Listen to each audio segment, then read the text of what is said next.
سورہ کہف، کہف کو ہم اتنا جانتے ہیں، سورہ کہف کو عام عوام کی میں بات کر رہا ہوں، اہل علم کی نہیں، جن کی عمریں گزر گئی ہیں پڑھانے میں، پڑھنے میں، مدرسین میں، جو اہل فن ہیں ان کی بات نہیں کر رہا، جو خطباء ہیں، آئمہ ہیں، اور وہ مبلغ ہیں، مبلغ یورپ ہیں، اور مبلغ امریکہ، مبلغ آسٹریلیا، نیوزی لینڈ، وہ مبلغ اعظم کسی، ان کی بات نہیں ہے، جو بچے بچیاں ان کی میں بات کر رہا ہوں۔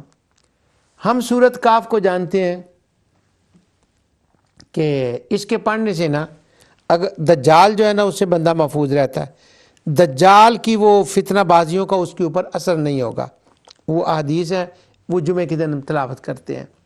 کچھ لوگ 10 آیتیں پڑھ کے بس کر دیتے ہیں، وہ کہتے ہیں وہ زیادہ پکی حدیث 10 آیتیں والی ہے، اور کچھ ہم تو لوگ پوری پڑھتے ہیں کہ نہیں جی وہ پوری بھی روایت ہے، اب وہ ترجیح کا معاملہ وہ ایک دوسری دنیا ہے، اس کو میں ٹچ نہیں کرتا، وہ تو میں چوری چوری ننگ جانا۔ سورہ کہف ہے، اور اس آیت جو حشر والی میں تلاوت میں نے کرنی ہے، اس سے پہلے قصہ گزرا ہے ایک بندے کا، 2 بندوں کا، ایک مومن کا اور ایک مشرک کا۔ اب وہ جو مومن جو تھا نا، مشرک بندہ، وہ اللہ تعالیٰ کی قدرت کو نہیں مانتا تھا، وہ قیامت کو نہیں مانتا تھا، اس کا پورا پہلے بیان آیا ہے، اور وہ ربوبیت میں شرک کرنے والا تھا۔ اس رکوع کو، ان آیتوں کو جب میں نے کئی سال پہلے توحید وہمی پر بیان کیا تھا کہ توحید اصلی اور توحید وہمی، توحید حرانی اور توحید ربانی، اس پر جو میں نے آیتوں کے ترجمے آپ کو سنائے تھے، اس وقت ان دونوں بندوں کا قصہ بھی میں نے سنایا تھا، کیونکہ یہ بندے کا قرآن میں ذکر ہے کہ وہ ربوبیت میں شرک کرتا تھا، اور اس نے جب توبہ بعد میں جب وہ پچھتایا ہے تو اس نے یہی بات کی تھی کہ میں کاش کہ میں اسے جو ہے نا وہ نہ اس کے اوپر میں شرک نہ کردا، اور اس نے کہا ولا اشرک بربی احدا، ہاں لیکنہ اللہ ربی ولا اشرک بربی احدا، یعنی رب ہونے لگی نا اب تو اس واقعہ کے بعد۔ لیکن میں تو عقیدہ رکھتا ہوں کہ وہی میرا اللہ پر، میں اپنے رب کے ساتھ کسی کو شریک نہیں کروں گا۔ نہیں، اچھا وہ دوسرے کا کلام ہے، وہ پہلا بندہ تھا، وما ظن الساعۃ، دوسرے کے، سوری معذرت میں چاہتا ہوں کہ وہ ربوبیت کی بات ہے۔ اب وہ جو بندہ تھا نا کہتا تھا وما ظن الساعۃ قائمۃ ولئن رددت، میں نہیں مانتا کہ قیامت ہوگی، اور اگر بے فرض محال میں رب کی طرف لٹایا بھی گیا تو وہاں بھی میری عیش ہی عیش ہوگی۔ اب یہاں یہ بات ذرا زیر بحث ہے کہ وہ کس کو رب کہہ رہا ہے، اپنے رب کو رب کہہ رہا ہے یا رب العالمین کو رب کہہ رہا ہے، اس پر میں اس وقت بات نہیں کر سکتا، لیکن عام معنی یہ کہیں کہ جی وہ رب العالمین کو ہی کہہ رہا ہے اگر میں اس کی طرف گیا تو، لیکن یہ ذرا سوچنے والی بات ہے، چونکہ اس نے دنیا کی چیزوں کو صرف دنیا کی چیزوں کو سمجھ رکھا تھا سارا کچھ، اور وہ دنیا کی چیزوں کے بل بوتے پر ربوبیت کے اندر شرک کر رہا ہے اور خدا کی قدرت کا انکار کر رہا ہے۔ کون قیامت، کیڑی قیامت، کیسے قیامت، میں نہیں کسی چیز کو مانتا۔ اب چونکہ اس کا دھیان تھا سارا ہی مادیت کے اوپر، سارا ہی مٹیریلسٹ کے اوپر، صرف اس کے اوپر، اب اللہ تعالیٰ نے اس کا لحاظ کرتے ہوئے اس کے کنیکشن کو جوڑا، المال والبنون زینت الحیات الدنیا، المال والبنون زینت الحیات الدنیا، اس کا قصہ ذہن میں رہے، اور یہ آیت بعد میں آتی ہے، یعنی وہ لوگ جو صرف مال اولاد کوئی سارا کچھ سمجھتے ہیں، وہ یہ جان لیں کہ یہ دنیا کی زینت ضرور ہے، مگر ہمیشہ ساتھ چلنے والے نہیں ہیں۔ ساتھ چلنے والی کیا چیز ہے؟ والباقیات الصالحات خیر عند ربک ثوابا وخیر عملا، جن کے ساتھ آگے چلنے والی زندگی کا تعلق ہے وہ ہے باقیات الصالحات، عمل صالح، اور وہ باقیات الصالحات کیا ہیں؟ اب مشرک جو کام کرتے تھے وہ کہتے تھے کہ ہم شکریہ ادا کر رہے ہیں اپنے خداؤں کا. اب وہ ان کا عمل صالح نہیں تھا، ان کا باقیات الصالحات نہیں تھا. اب وہ مومن کے جو کام تھے وہ باقیات الصالحات تھے. تو ان کو فرمایا گیا جو اللہ تعالیٰ کے لیے خدا کو خدا مان کر کام کیا جائے رب کے پاس اس کا ثواب ہوتا ہے، اور جس کو تم نے کسی اور کے لیے کیا ہو رب کے پاس تو جا کر اس کا ثواب کیسے تلاش کرے گا؟ اس کانٹیکسٹ میں یعنی دنیا کی بالکل مذمت نہیں ہے. چونکہ اس نے وہ انکار کیا تھا قیامت کا. آگے آیا قیامت کی ایک منظر کشی کی گئی. فرمایا وَيَوْمَ نُسَيِّرُ الْجِبَالَ وَتَرَى الْأَرْضَ بَارِزَةً وَحَشَرْنَاهُمْ فَلَمْ نُغَادِرْ مِنْهُمْ أَحَدًا. یہ حشر کے لفظ کے لیے میں نے پڑھا ہے. ایک اس کی منظر کشی کی گئی کہ جس دن پہاڑوں کو چلائیں گے اور زمین کو تو صاف کھلی ہوئی دیکھے گا. اس کا ایک منظر ہے. یہ قرآن کریم میں پہاڑوں کا بہت ذکر آتا ہے. پہاڑوں کا اتنا ذکر کیوں آتا ہے؟ اس کا ریزن یہ ہے کہ پہاڑ چلیں گے. پہاڑوں سے انہوں نے بت بنائے تھے اور وہ بت جو تھے وہ ان کا اصل پہاڑ تھے اور وہ بتوں کو خدا مانتے تھے. اس کنیکشن سے وہ پہاڑوں کو بھی خدا مانتے تھے. تو اللہ سبحانہ و تعالیٰ نے جیسے یہ فرمایا نا سورج چاند بے نور ہو جائیں گے، اس کا مطلب ہے کہ وہ خدا نہیں ہے. اگر وہ خدا ہوتے تو ان کے اندر یہ تغیر کیوں آتا؟ تغیر جو پیدا کرنے والا ہے وہ ان کا خالق ہے اور وہ رب ہے. یہاں بھی یہ بات بتائی گئی کہ یہ جو پہاڑ ہیں نا جن کو تم نے خدا بنا رکھا ہے اور تم ان کے اندر خدا کا حلول مان رہے ہو اور تم یہ سمجھ رہے ہو کہ اصل خدا بڑے پہاڑ کے اندر خدا ہے، باقی جتنے پہاڑ ہیں یہ اس کی برانچز ہیں، ان کے اندر بھی خدا ہے. اور ان کا تو حشر یہ ہے کہ یوم یکون الناس ویسا، اور وہ سوال کرتے حضور نبی کریم صلی اللہ علیہ وسلم سے ویسا، یعنی وہ پہاڑوں کی قوت اور ان کی خدائی کا اتنا بڑا تھا ان کے، وہ کہتے ہیں وَيَسْأَلُونَكَ عَنِ الْجِبَالِ. اچھا پہاڑوں کو بھی کچھ ہو جائے گا؟ ہاں ہو جائے گا. وَيَوْمَ نُسَيِّرُ الْجِبَالِ، پہاڑ ایسے چلیں گے. چلنے کا مطلب ہے ان میں تغیر ہوگا، اپنی جگہ سے موو ہو جائیں گے، اڑنے لگ جائیں گے. اور اگر یہ خدا ہوتے تو ان کی یہ کیا کیوں حالت ہوتی؟ اور باقی رہی زمین جس کے ہم دیکھ رہے ہیں، جس کے اوپر تم رہ رہے ہو، یہ تو ایک صاف میدان بن جائے گا اور اس کی حالت یہ ہو جائے گی کہ یہ میدان بن جائے گا.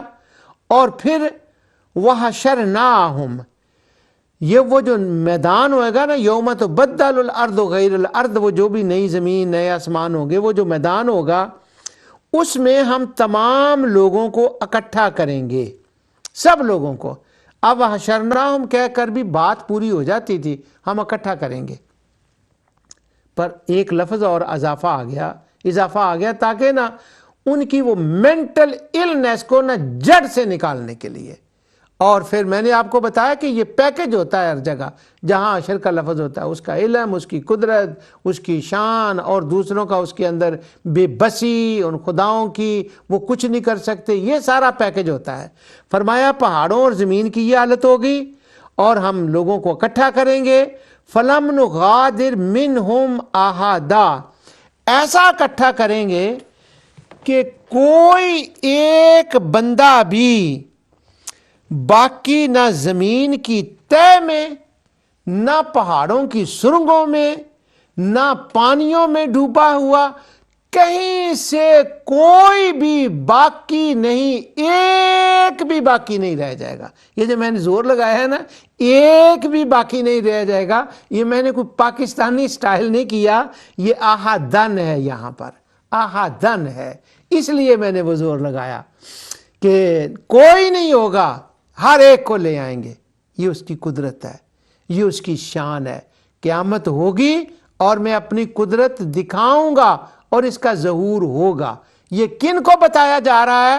ان کو جن کا قدرت کے اوپر ایمان ہے، ان کو بتایا جا رہا ہے جن کا علم کے اوپر ایمان ہے، وہ جو اللہ تعالیٰ کی شان کے اوپر بچ جا رہے ہیں، قربان ہو رہے ہیں، ان کو بتایا جا رہا ہے؟ نہیں، نہ وہ بچ کر جا رہے تھے، نہ وہ قربان ہو رہے تھے، وہ تو خدا کے باغی ہو گئے تھے، نہ علم کو مان رہے تھے نہ قدرت کو مان رہے تھے۔ وہ کہتے تھے کتھے، کون، کیویں، ان اللہ لا یعلم، نہیں جاندا کثیرن، اس کتھے جاندا انیاں گلاں نو۔ وہ ہمارے ایک فاضل دوست ہیں، وہ کہتے ہیں فلاں بندہ اس سٹائل میں بات کرتا ہے، وہ کسی بندے کی بات کرتے ہیں وہ اس سٹائل میں، کتھے نہیں، یہ میں کتھے ہونا ہے۔ اللہ تعالیٰ نے آدھا کہہ کر وہ بات کلیئر کر دی، اور آگے فرمایا وَأُرِدُوا عَلَىٰ رَبِّكَ صَفًّا، واہ کیا بات ہے، صفاں کھڑیاں ہو جان گیاں تیرے رب کے سامنے، صف بستہ صفوں میں کھڑے ہو جائیں گے، یعنی اس کا حکم مانا جائے گا۔ لَقَدْ جِئْتُمُونَا كَمَا خَلَقْنَاكُمْ أَوَّلَ مَرَّةٍ، اے منکرو تم نے میرے پاس اسی طرح آنا ہے جس طرح میں نے تمہیں پہلی بار پیدا کیا تھا، لیکن بل زعمتم، تم نے یہ کیا عقیدہ بنا رکھا تھا، أَلَّن نَّجْعَلَ لَكُم مَّوْعِدًا، تم نے یہ عقیدہ گھڑ لیا کہ تم نے کبھی میرے پاس آنا ہی نہیں ہے، یہ تم نے بنا لیا۔ وہ جیسے تم پہلے آئے تھے، جیسے میں نے تمہیں پہلے پیدا کیا، اسی طرح میں تمہیں دوبارہ پیدا کروں گا۔ اور یہ تم نے جو غلط عقیدہ بنا رکھا، اللہ تعالیٰ ان کے عقیدے کو کہہ رہا ہے کہ انہوں نے غلط عقیدہ بنا رکھا تھا، وہ یہ نہیں مانتے تھے۔ اب یہ تھا قدرت کا اظہار، ایک ہی صف میں کھڑے ہو جائیں گے، کھڑے ہو گئے سارے۔ اب آ گیا حساب کتاب کی بات۔ وَوُضِعَ الْكِتَابُ، وَوُضِعَ الْكِتَابُ، اب ذرا وہ اس کے جملے کی کیا ضرورت ہے؟ وَوُضِعَ الْكِتَابُ، ان کو سنانے کی، پڑھانے کی، بتانے کی کیا ضرورت ہے کہ وہ جی پورا ریکارڈ سامنے کھول کے رکھ دیا جائے گا؟ یہ انہی لوگوں کو بتانے کی ضرورت ہے جو کہتے تھے ہم چھپ کر کام کرتے ہیں، آہستہ سے بات کرتے ہیں، اللہ کو پتہ نہیں چلتا۔ کعبے میں بیٹھتے تو کہتے ہو آہستہ گال کر رہو، تو اللہ تعالیٰ اس کے جواب میں کہتا وَأَسِرُّوا قَوْلَكُمْ وَاجْهَرُوا بِهِ إِنَّهُ عَلِيمٌ بِذَاتِ الصُّدُورِ، وہ کہتے ہیں اونچی بولو گے تو شاید اسے پتہ چل جائے، آہستہ بات کرو، کپڑا اوپر لے لو، سورہ ہود میں آتا ہے۔ تو ان کو وہ بتایا جا رہا ہے ان کا عقیدہ۔ فرمایا وہ کہتے تھے کیسے پتہ چلے گا؟ سامنے رکھ دیا جائے گا، نام کھول کے پورا ریکارڈ رکھ دیا جائے گا۔ اور فَتَرَ الْمُجْرِمِينَ مُشْفِقِينَ مِمَّا فِيهِ، اب وہ جو جن کے اوپر کرائم ثابت ہو چکا ہوگا، یہاں لفظ مجرمین آیا ہے اور بڑا عام لفظ ہے یہ، ہم تو وہ صرف ایک معنی میں کہتے ہیں اس نے جرم کیا، بڑا گہرا لفظ ہے یہ جہاں بھی قرآن میں آیا۔ مجرمین جب اس کو دیکھیں گے کہ یہ تو سارا سامنے آ گیا، خوف زدہ ہو جائیں گے، ڈر جائیں گے۔ واٹ، اچھا، اب جیسے ہے کورٹ میں ہمارے ہاں اس وقت جس دنیا میں ہم رہ رہے ہیں، مثلا کسی کی ریکارڈنگ فلم بنی ہوئی ہو اور کچھ غلطی ہوئی ہے کسی سے، اور وہ اپنی چرب زبانی سے کہہ رہا ہے نہیں میں نے کی تھا، مجھے پتہ ہی نہیں، I wasn't here, I don't know anything about that۔ اچھا وہ چرب زبانی چلا رہا ہے، نہیں ہو رہا۔ اب کورٹ آیا، ڈیٹ آئی، اور وہ جج نے پوری ویڈیو چلا دی۔ جب وہ ویڈیو چلا دی تو اندر سے وہ ایک ایک چیز کے اوپر حیران ہو رہا ہے، اچھا میں نے تو یہ بات کی تھی، میں نے تو اس طرح چھپانے کی، اب تو رہ ہی کچھ نہیں گیا۔ اب وہ جب سامنے فلم چلے گی، وَوُضِعَ الْكِتَابُ، میں اس کا ماڈرن ترجمہ کر رہا ہوں، اللہ مہربانی کرے کوئی عالم نہ سن رہا ہو میری اس بات کو۔ وہ ویڈیو وَوُضِعَ الْكِتَابُ، ریکارڈ رکھ دیا جائے گا، پھیلا دیا جائے گا، ویڈیو چل جائے گی، ورنہ وہ کہیں گے کہ یہ ویڈیو کا ترجمہ کہاں سے نکال لیا۔ وَوُضِعَ الْكِتَابُ، اور پریشان ہو جائیں گے، اور جب وہ پریشان ہوں گے تو وہ کہیں گے وَيَقُولُونَ يَا وَيْلَتَنَا مَا لِهَذَا الْكِتَابِ، وہ یہ کیسا ریکارڈ ہے، یہ کیسی ویڈیو ہے، یہ کیسا ایپ ہے، یہ کیا بن گیا، لا یغادر صغیرتن ولا کبیرتن الا احصاہا، اس نے تو کوئی چھوٹی سے چھوٹی چیز بھی نہیں چھوڑی، بڑی سے بڑی چیز بھی نہیں چھوڑی، اس نے تو ہر چیز کو جمع کر کے سامنے رکھ دیا۔ اللہ تعالیٰ فرماتا ہے چھوٹی بڑی چیز کو ہر ایک کو ہم سامنے جمع کر کے رکھ دیں گے۔ وَوَجَدُوا مَا عَمِلُوا حَاضِرًا، جو کچھ کیا ہے وہ سامنے آ جائے گا۔ وَلَا يَظْلِمُ رَبُّكَ أَحَدًا، اللہ تعالیٰ کسی پر ظلم کرنے والا نہیں ہے، کسی پر اللہ تعالیٰ ظلم کرنے والا نہیں ہے۔ تو یہ ایک حشر کی اور ایک نشر کی دو آیتوں کا ترجمہ میں نے آپ کو سنایا۔ جو کچھ میں نے کہا اللہ تعالیٰ اسے قبول فرمائے۔ وما علیہ الا البلاغ۔